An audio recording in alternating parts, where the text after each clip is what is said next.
So, hello everyone, welcome everyone. We are very happy to start this third meeting of our series From Rio to Tokyo. I am Bernardo Buarque, professor at Fundação Getúlio Vargas in Brazil. We've started in March this series talking about the Brazilian IOC committee. And then last month, we have a panel dedicated to discuss the Rio 2016 Olympics legacy.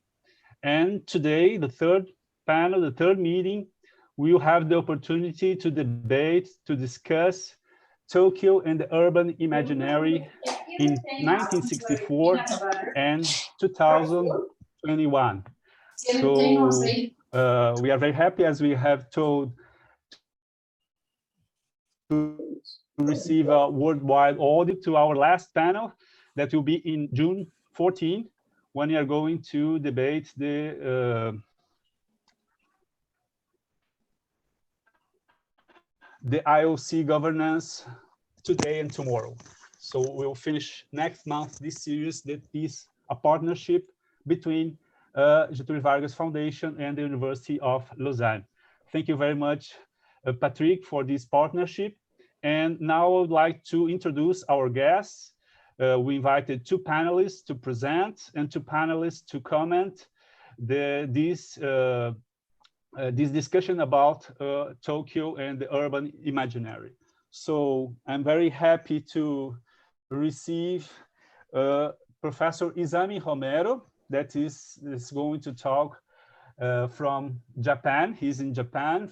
He's from Obihiro University of Agriculture and Veterinarian. Izami is translator of many books from Japanese to Spanish, is associate professor at the Department of Human Science, specialist in political science, mainly on diplomacy and politics in Japan. Among his research, Izami has studied the relationship between Japan and the Cuba of Fidel Castro during the 1960s. And we are also very honored to receive Professor Lamartine da Costa from the Department of Physical Education of the University of State of Rio de Janeiro, under the acronym UERJ. Is his PhD in philosophy. He's a laureate professor in Brazil with an international management sports, visiting professor at East London University, curator of the eSports Museum project, author of many books as Sport in Latin America, Society, Past and Present, Atlas of Sport in Brazil, The Future of Sports MIG Events, and has contributed to the development of the sports practice and physical education in Brazil since the Mexico 1968 Olympic Games edition. We are also very first panel, Professor Ana Maria Miragaia, that has a master in linguistics at the University of Washington, and holds her PhD in physical education at the University of Gama Filho in Rio, current professor at the University of Estácio de Sá in Rio too, specialized in Olympic studies and gender issues.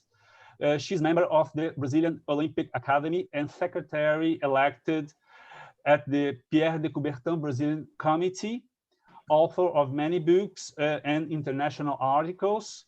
As an example, we can mention her biography of the swimmer Maria Lenk, the first Brazilian woman to take part at an Olympic game edition in Los Angeles, 1932. And last but not least, we are very also honored to receive Professor Martin Müller, a current professor at the Department of Geography and Sustainability at the University of Lausanne. His master is in philosophy at the University of Cambridge, and his PhD is in human geography at Goethe University in Frankfurt. He has held many fellowships at universities from Europe and North America. Müller is honorary senior, sorry, just a second. honorary senior research fellow at the University of Birmingham.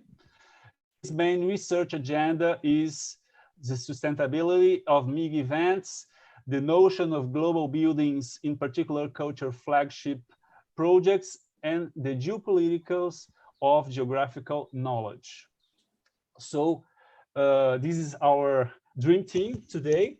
And we will divide this panel in 3 sections. So the first section will be dedicated to the presenters that has around 20 minutes to introduce their subject, their paper, to present us, to share with us your presentation, and then the comments by, so Izami Romero and Lamartine are invited to their presentation, and then we will hear the comments by Professor Ana Miragaya and Professor Martin Miller, around 10 minutes to each one. Then we will have around 1 hour, and after that, the audience will give the word to the audience. So be encouraged to, you can both write your question using our chat, or you can just speak. So let me know if you are interested in. So we will organize the questions after, in this moment of the discussion. So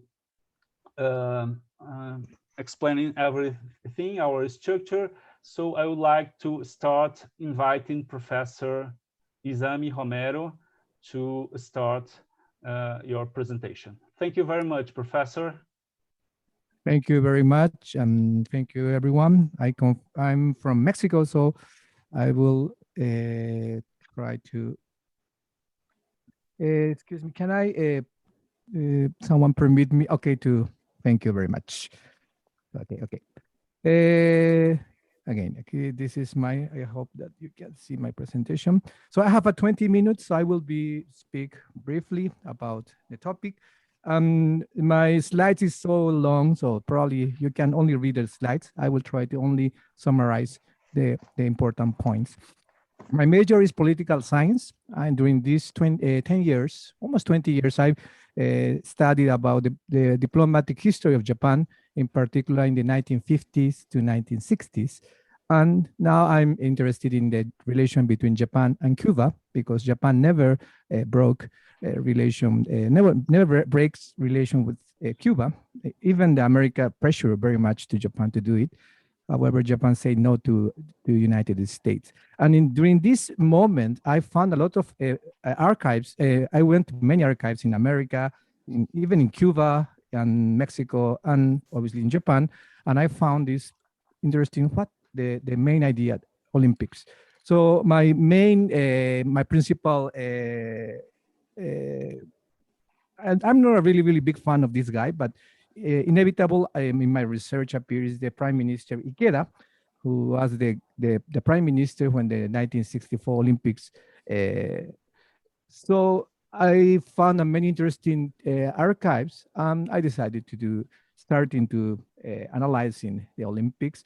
And after one Mexican journal called Histor, they invited me to write an article about this. So you can find the complete contents in this journal. So today I will try to talk about these topics: the Japanese Olympics, who is Hayato Ikeda, and I will try to centralize my presentation in the fifth topic, the Olympic Village in Japan, how the Olympic Village was created in Japan. The contents is in this journal. If you can find in the internet. It's written in Spanish, but I think you can read the Spanish, I hope. Okay. One of my living in Japan, I came in 2001, and I really I'm really confused, because Japanese love so much Olympics. In every part they started, we want Olympics. The history show clearly. Japan organized 3 Olympics, 64, Tokyo, Sapporo, 70, and Nagano in 1908. But in the past, they tried 3 times. Nagoya, finally, never. They launched the candidacy in 1981, Osaka, and Tokyo.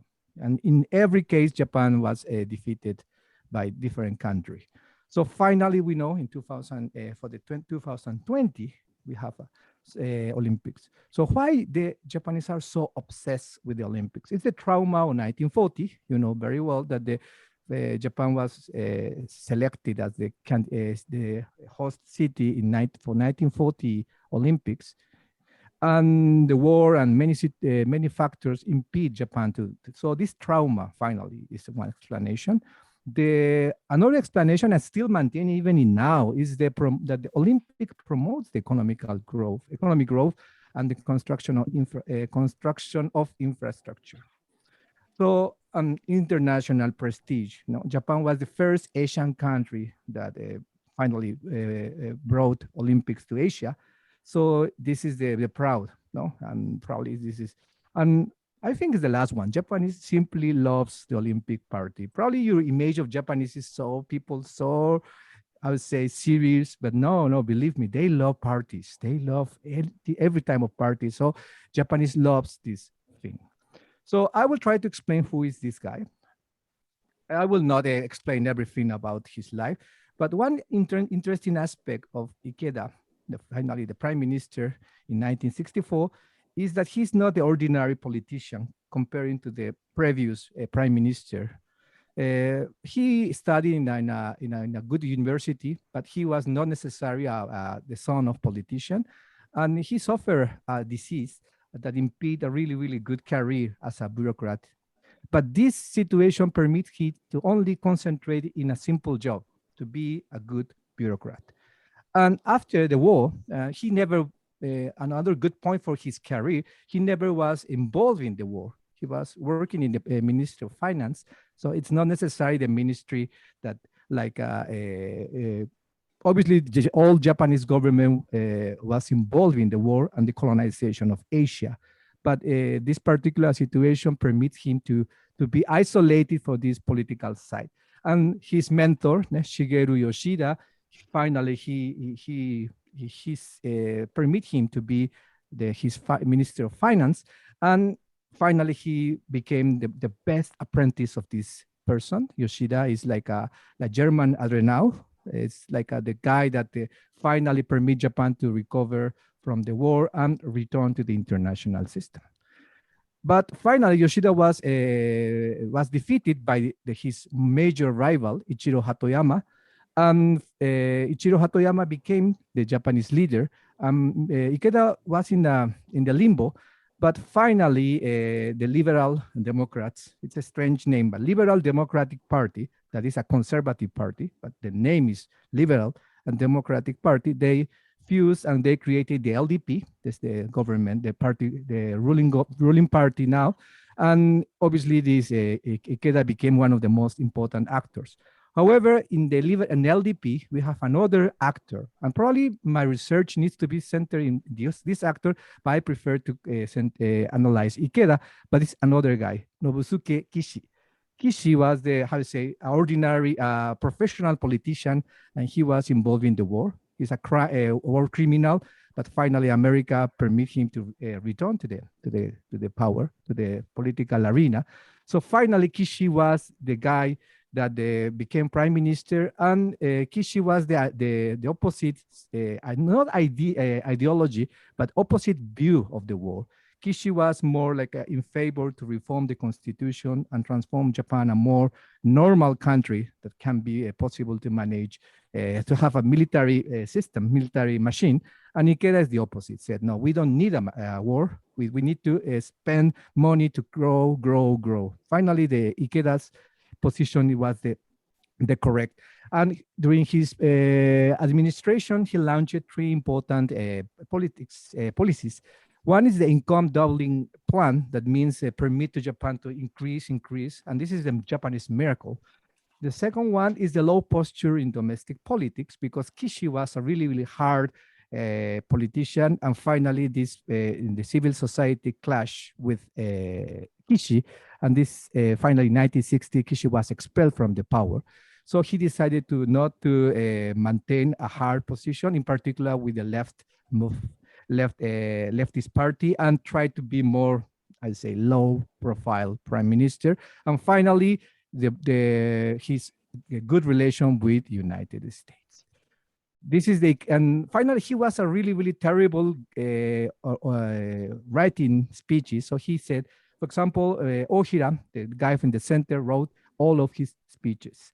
In the other side, Miyazawa Kiichi Miyazawa, he wrote all these international speeches. So he was a really, really, have a really, really good team. So Ikeda is not a simple one guy. I think it's more like a team. Okay.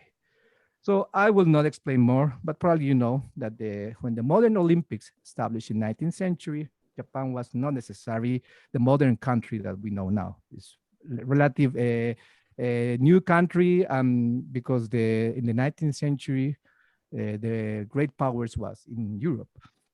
But Pierre de Coubertin said we need Asia in the Olympics and convinced this guy, Jiro Kano.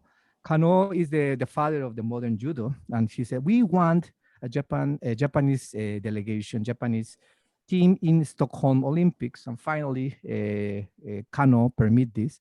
So in 1911, JOC was created and Japan became member of the IOC in 1912. There's an interesting article, even in the same journal that I wrote. I wrote it, and it's written by Ikei Sensei, Professor Ikei.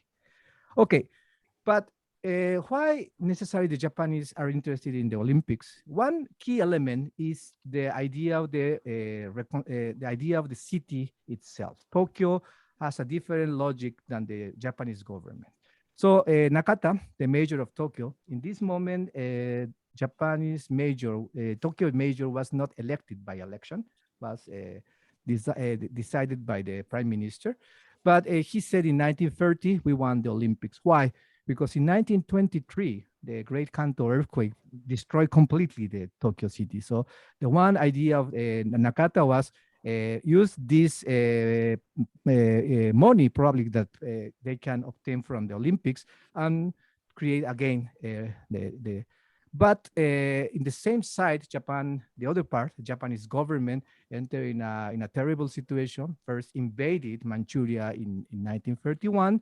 In 1932, decided to left the League of Nations, and even though Japan became the host city. One key element, because Mussolini preferred to, we give to Tokyo the host in this time, and the Rome will be for 1944. Finally, Japan was elected, but in 1938, Japan was impossible to organize the Olympics for many reasons, in particular because the American and British boycott, but the other one is the war itself with China. Tokyo 1964. The most important of 1964 is that after the war, Japan was completely destroyed. You can say Tokyo population decreased from 7 million to 3 million. No? But in 1950s, again, many people returned to Tokyo. So Tokyo has a big problem because in the 1945, 3 million, but they almost duplicate the population and they don't have infrastructure. In 1950, Tokyo was probably, there's no any difference between Tokyo and probably one of these Latin American poor cities. They don't have they don't have nothing. So in the 1950, with the Korean War boom, was not enough. So again, we need Olympics. So Yasui, the governor of Tokyo, this time, the first governor elected by democratic election. Again, in 1952, we won the Olympics. So in the 1954, Tokyo was elected as a host city of 1958 Asian Games, and the Diet decided to construct the first national stadium, destroying the Meiji Jingu Stadium But in 1955, an IOC session in Paris, Japan was defeated completely. The winner was Rome. Lausanne, it was the second place. Even Mexico City, probably a city, poorest city comparing to Tokyo, was better than Japan. So why? Because in 1955, Japan was not a member of United Nations. Second, there's no any relation with Russia, with the USSR. So all of the East Europe blocked completely any Japanese attempt to get the Olympics. And probably the most important thing, Japan was not prepared itself to be a really, really good host. So the JOC changed the strategy. So first, convinced the IOC in 1958 to have the 54 session, and put a lot of money in the Asian Games in Tokyo. And this is the national stadium. They destroyed it and created a really, really beautiful stadium. I don't know if they can use, because you know very well, we don't know if we have a Olympics in the future. There's a really, really big tension now in Japan because probably will be canceled. We don't know. But the rivals was completely, how to say, for the Japanese point of view, impossible to win. Detroit, American city, the center of the automotrice.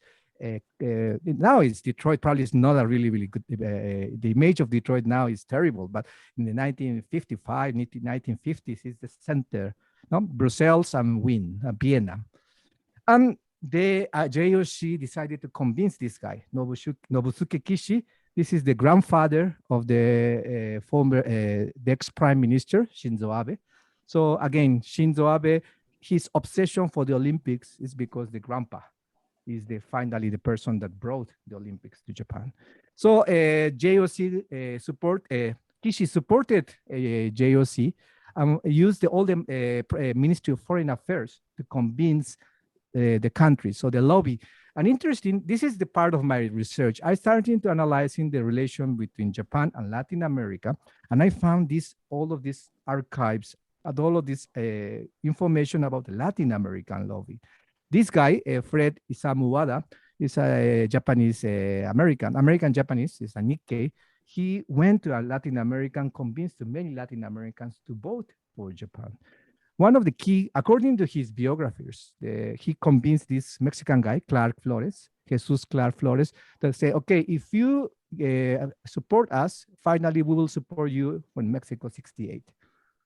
I don't think this happened because I'm really, really skeptical about this situation. However, Kishi was really, really interested in Latin America. He invested in Brazil. This is the truth. He's the first prime minister that went to Latin America. He went to Brazil. He went to Mexico, Argentina, Chile, and Peru. So Kishi was really, really convinced that something has in Latin America important. So probably this combination of the Kishi idea of Latin America and probably this guy, Wada, finally convinced Latin Americans delegations of members to vote for Japan. But most important, Russia, Soviet Union, preferred to vote for Japan. And this time, Mikoyan came to Japan and started to do trade with Japan. So they are interested with Japan. So they prefer Japan than Detroit. Clearly, they don't want Detroit. So another aspect that they help the Tokyo is Yasui decided to not to be again the governor, and Azuma became the governor. He was a physician. He's a sports medicine. So Azuma was completely the best candidate, and we know the reason. The problem was the Olympic Village. This is the photograph of Olympic Village in 1964. Nobody now, it's impossible to imagine that there's nothing except all of the infrastructure of the gymnasium and the pool. There's no any building. The Olympic Village disappeared. For example, in 1968, Mexican Olympic Village is still there. It's an apartment, but in Japanese Olympic Village disappeared. So the main problem is where we can build Olympic Village. In 1959, Tokyo needs to build in somewhere, but there's no any place. So one idea was the Camp Drake, located in Saitama, in the north part of Japan, in the north part of Japan, north part of Tokyo. But the Camp Drake was a part of the United States, how to say, so American base. And consider the location, the best place was the Yoyogi, the actual Shibuya ward. And the Tokyo government wanted to change the bad reputation of Shibuya. Shibuya now, you know, is the wonderful place with this television, this city inspired for the Blade Runner, Ridley Scott to create Blade Runner. And probably if you say Lost in Translation, all this image of Japan is this Shibuya. But now in the Shibuya was terrible. A lot of prostitution, a lot of terrible bars, terrible reputation. So all of the people want to, okay, we don't want, again, Americans in our bars. We don't want the prostitution. So we want to change completely Shibuya. So the Olympics was the best situation. The main problem is that the Yoyogi was located in Washington Heights. What is Washington Heights? Washington Heights is a place that the American soldiers live in there. So when Japan government said to Eisenhower and say, no, we cannot permit to use Washington Heights. Don't be silly. We don't want to return, even Camp Drake, we only lend it, so Japan needs to pay. So, but in 1960, the Ampo protest, this is the movement that finally forced to Kishi to resign. Tokyo was completely in the chaos with this student movement, including the University of Tokyo. University of Tokyo has two campuses. One is in Hongo, and the other is in Komaba, that's close to Shibuya and close to Washington Heights.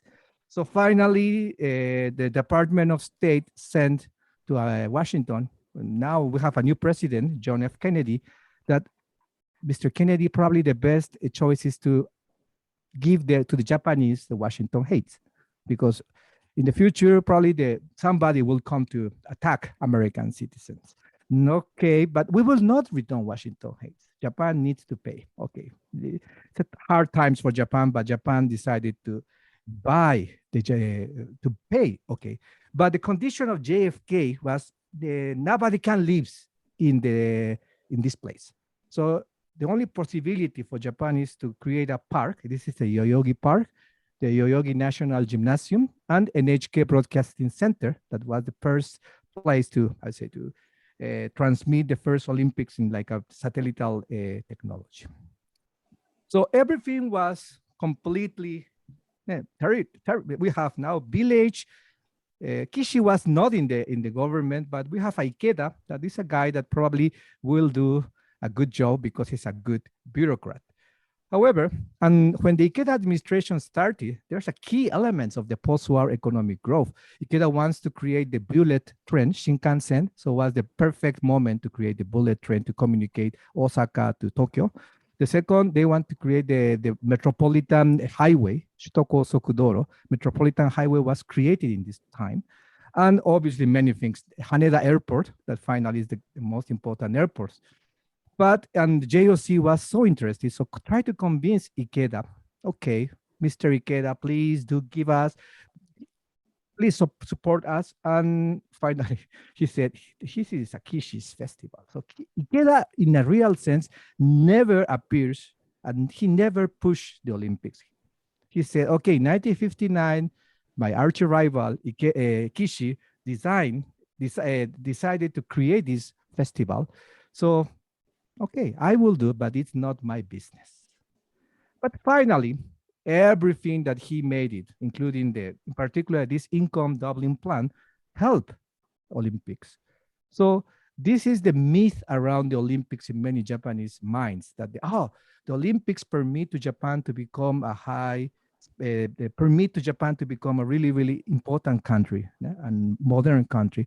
However, it was a combination of many factors, and it's not necessarily the Olympics, the reason that the Japan became economical monster after the Olympics.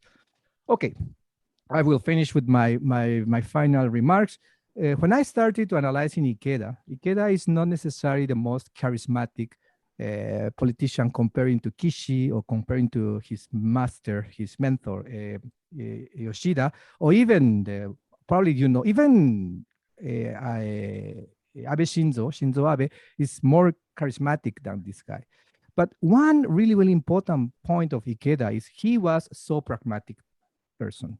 And he has a really, really dream team, that the dream team understood the importance of the Olympics and the importance to invest in the infrastructure and obviously the international prestige. So finally, Ikeda decided, okay, I will be in part. However, in 1964, in June, he went to the hospital and found cancer.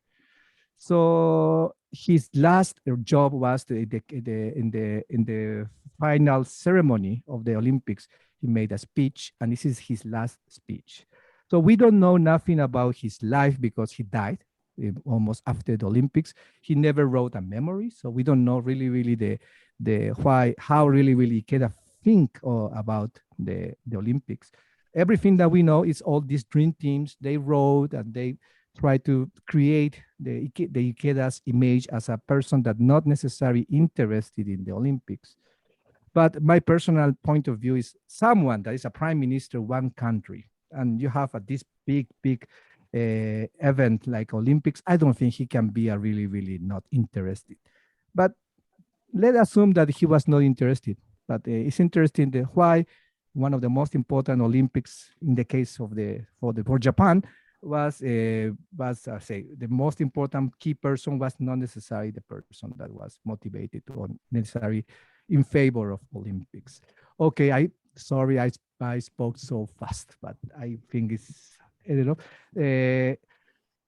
After in the questions in the question session, I can respond about 1964, but I can respond even for the 2020. Probably I can respond. So if you have any question about 1964 or 2020, please ask me anything. Thank you very much.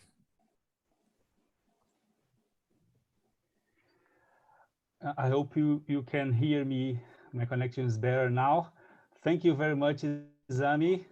Congratulations. At the origin of our invitation was the reading of your article in the newspaper you've mentioned. So, and recommended by Professor Fernando Trejo. So I'm sure that we will have questions after the presentation. So now I would like to invite Professor Lamartine da Costa to your presentation.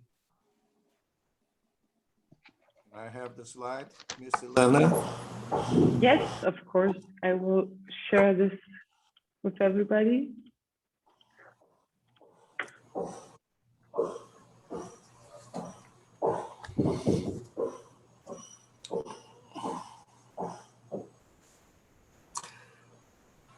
Here we go.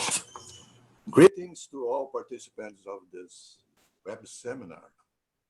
To begin, I would like to emphasize that I will have, as supporters of my intervention today, punctual statements from our last session. Thanks, Beatrice. Thanks, Jean-Luc. And thanks, Patrick. Old friends, new friends. Slide. Next slide, please. Miss Elena? Oh, thank you. Thank you. Point specific, I will make reference on the subject of narratives on Olympics in the digital age, as well as on constructive interpretation of Olympic host cities. Therefore, my approach to urban imaginary is referred to place shaping as framed by narratives. Slides.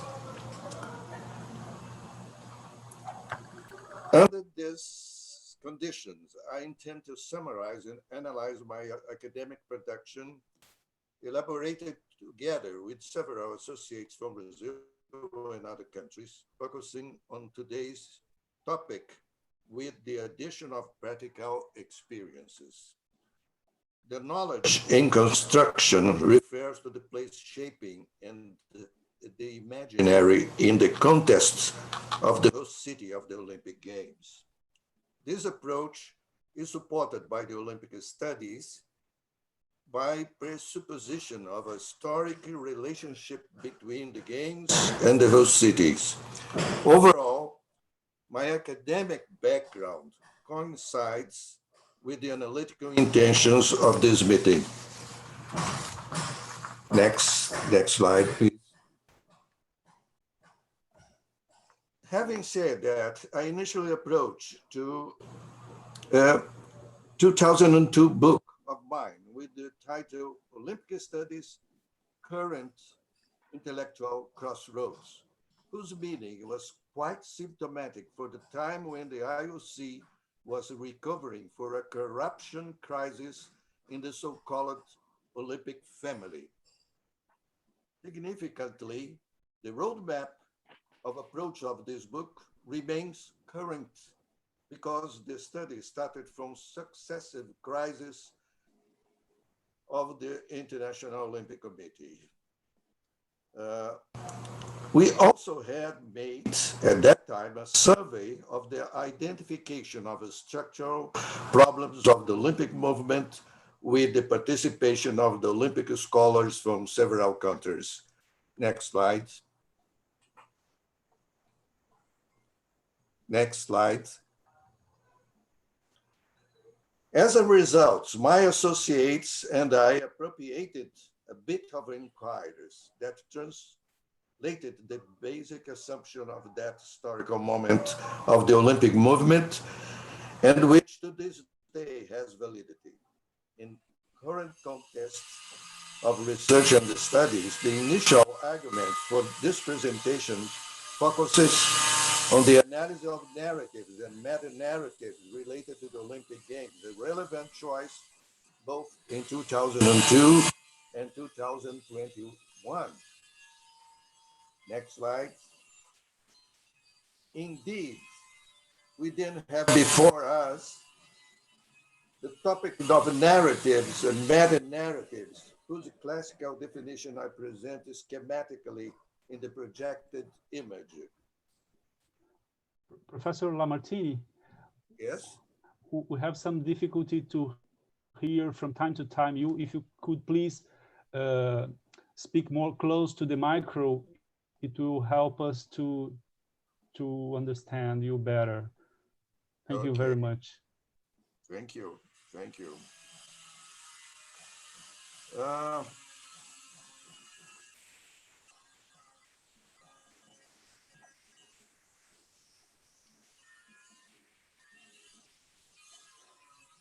Well, next slide, please.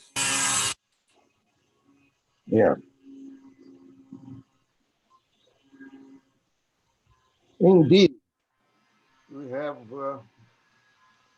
I was just saying, therefore, in practical terms, the approximation to micro-level narratives are much more accessible to understanding than at the macro level.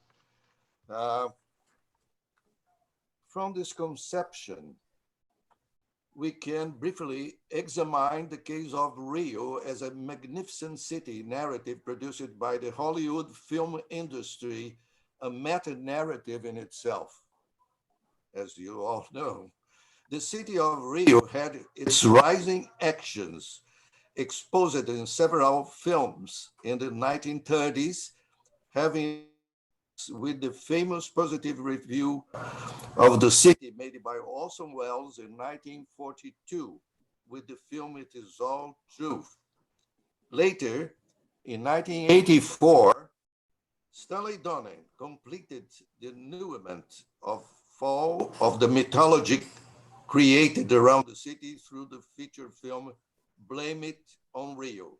In this plot, the frustration of the protagonist in the achievement of their personal goals was blamed on the still existing magnificent city. Next slide. The experience of the film Blame It on Rio referred to the existence of a narrative structure, that is, the imaginary of Hollywood, which imposed itself on a subsidiary narrative, usually place-shaping, diverting its original meaning.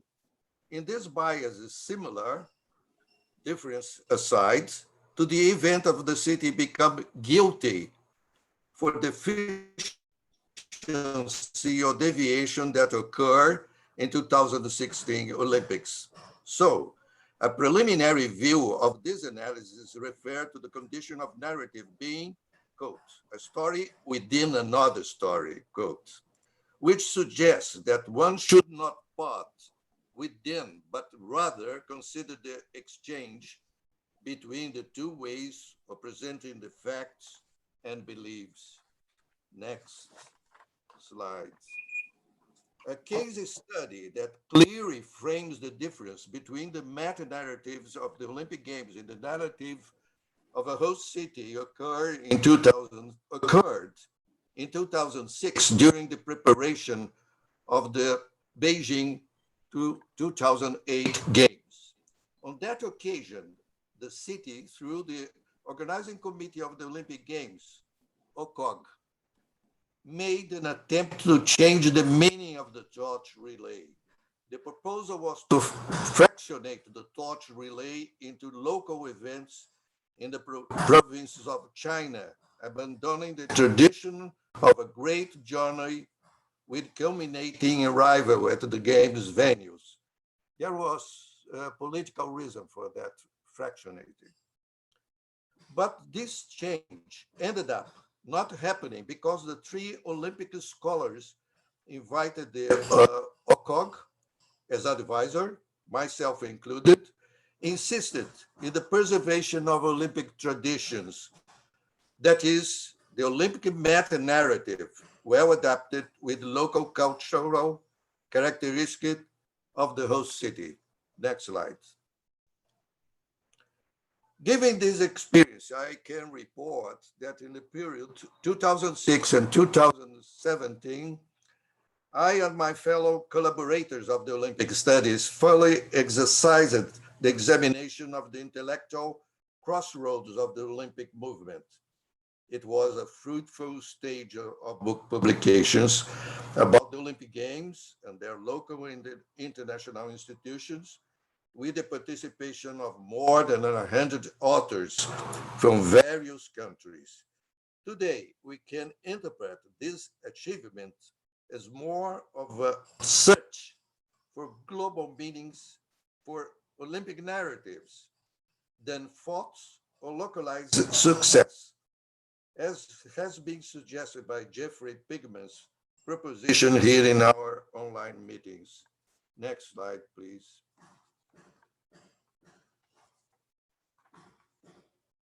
It should be noted in the 10-year-long journey underway by the Olympic Study Research Group, hosting Rio de Janeiro, in its production of books and articles, the focus was primarily on collaborative work with the support of university, also focused on globally oriented Olympic studies and constructive knowledge. For instance, Autónoma de Barcelona, University of Mainz, Beijing, East London, and other incidental participations. Next slide. The line of achievement, however, changed its direction from the duration of Olympic Agenda 2020, which began at the end of 2014 and accelerated after 2016 Games in Rio. This IOC proposal with 40 recommendations was in fact a turnaround of all the entities of the Olympic family. So today we have current actions in the world of sport aimed at promoting sustainability, Olympic values, ethical attitudes, local culture, the use of new technology, equality, and women's rights, among several other local and planetary advances. Next slide. In 2020 Olympic agenda has also changed the direction the Olympics, but consolidated the basic assumption of 2002 because it turned to technology as one of the central focus of the reinvention of the games. Thus far, we have recently published 2 international books, one aimed at the re-examination of Olympic Agenda 2020 in the digital age, and the other on the reinvention of the post-pandemic Olympics, based on proposals of Pierre Coubertin during and after 1918. These works, the Agenda 2020, is analyzed by Ana Miragaia from Brazil. She is here now in the seminar. And those referred to Tokyo 2020 were elaborated by Isashi Sanada from Japan. both of international prestige. Next slide. With this background knowledge, I allow myself to admit that the 2016 Olympics were the most connected event in history, according to data provided by IOC. And taking into consideration broadcast coverage viewed on television and on digital platforms, and as well as engagement in social media. Broadcasters around the world made more television coverage and more digital coverage available than ever before. Over 350 hours total for Rio 2016, compared to almost 200,000 hours for London 2012. Inspired by a creative approach of Beatriz Garcia issued in our last webinar, I dare say that in 2016 Olympics, connectivity had eaten texts and contests of that mega event, thus changing the historical meaning of the relations between Olympic meta-narrative and subsidiary narratives. Therefore, an expected case of Olympics 3.0 happening because despite the usually reported management inefficiency, presumably, from now on, the hypothesis of positive reaction to the gains from Rio inhabitants may be reinforced as advocated by Jean-Luc Chapelet in this web seminar. Next slide. Considering the experience of digital predominance in Rio's Olympics, we may then examine the possibility of the same happening in Tokyo 2021. According to Hisashi Sanada, the Tokyo Games are being organized to maintain, keep Olympic tradition since ancient Greece, as well as to live with advanced technology that are dominant in Japanese society today. In conclusion, the ambivalent tradition, technological innovation would explain, hypothetically, the implementation of connectivity as frame of Olympic meta-narrative contests and the Tokyo's urban narrative text in a single set defined as place shaping of the city. Next slide. Thus, we are back again to highlight Olympic Agenda 2020 as a turnaround of the Olympic movement capable of accelerating the innovations initiated in Rio 2016 and also influence Tokyo 2020. This understanding is now presented here as updated inquiries of the Olympic studies. In this regard, the first account to be considered refers to the apparetic nature of Olympic Games, because this manifestation presents up to now irresolvable contradictions. Example, commercialization versus ethics. Another example, globalization, that is micro versus macro. Another, the digital age. Example, technology versus Olympic values. Another one, hubris, expressed by sustainability versus excess. In conclusion, this set of influences, I would say better, constraints. This set of constraints, since Pierre de Coubertin and since our studies between 2002 and 2020, keeps the Olympic Games a prisoner of gigantism, excess of commercialization, and nationalism. Final question, facing this crossroad of doubt and indecision, are we able to blame Rio or Tokyo otherwise for old and new Olympic pitfalls? Thank you very much.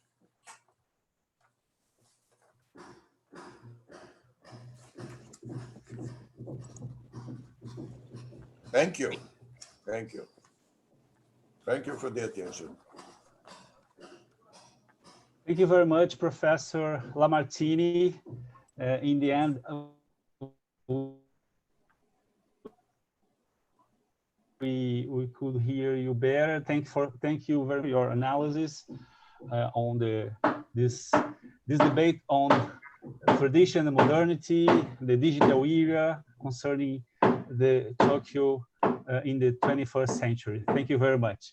So we are going to start the second part. So we have as guests and panelists to debate, to comment, to discuss both presentations. And we are going to start with Professor Ana Miragaia. You have around 10 minutes, Professor Ana. Thank you very much.